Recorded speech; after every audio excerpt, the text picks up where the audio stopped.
Welcome back to America's Leaders from Coast to Coast, the 250th Anniversary Edition. I'm Stephen.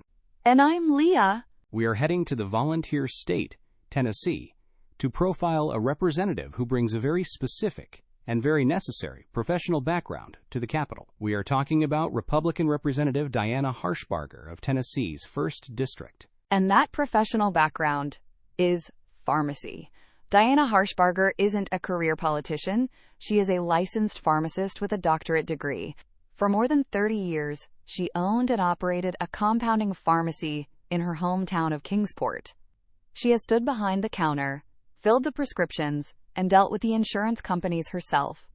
So when Congress debates drug prices or the opioid epidemic, she isn't just reading a memo, she's lived it. She calls herself the Pharmacist in Congress.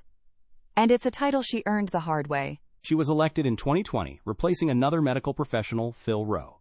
It seems this district likes sending doctors to D.C. It certainly does. And it makes sense when you look at the region. Tennessee's 1st District is in the far northeast corner of the state. It's anchored by the Tri-Cities, Kingsport, Johnson City, and Bristol. Healthcare is a massive industry here. You have Eastman Chemical in Kingsport, which is a huge materials manufacturer. But you also have a major medical hub, serving people from Virginia, Kentucky, and North Carolina. It's also deep in the Appalachian Mountains, which means it unfortunately has been hit hard by the opioid crisis.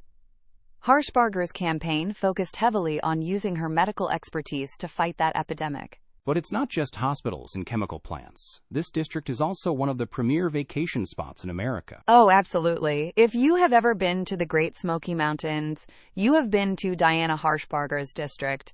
It includes Sevier County, which is home to Gatlinburg, Pigeon Forge, and the legendary Dollywood. Bristol Motor Speedway, the last great Coliseum, is also here. So tourism is a huge economic driver. It's a fascinating mix of heavy industry, advanced healthcare, and family vacation spots. And politically, it is ruby red. This district hasn't elected a Democrat since 1879. It is one of the most historically Republican districts in the entire South. In Washington, she sits on the Energy and Commerce Committee. How is she using that seat? She's laser-focused on what are called PBMs, pharmacy benefit managers. These are the middlemen between drug manufacturers and your local pharmacy. Harshbarger argues that these middlemen are the real reason prescription drug prices are so high and why small, independent pharmacies are going out of business. She is leading the charge to regulate them. She is also very vocal about supply chains. She frequently points out that a huge percentage of our active pharmaceutical ingredients come from China. She views that as a massive national security risk and is pushing legislation to bring that manufacturing back to the U.S. She is also the only woman in the Tennessee delegation, right? She is. She brings a unique perspective in that regard, too. But mostly, she is known as the expert you go to when you have a question about the FDA or drug pricing. She's the doctor in the house. That is our profile for Tennessee's 1st. Stay tuned as we continue our roll call. Please note, AI assists in the creation of this podcast from pointedwords.com. And remember, better pointed words than pointed swords.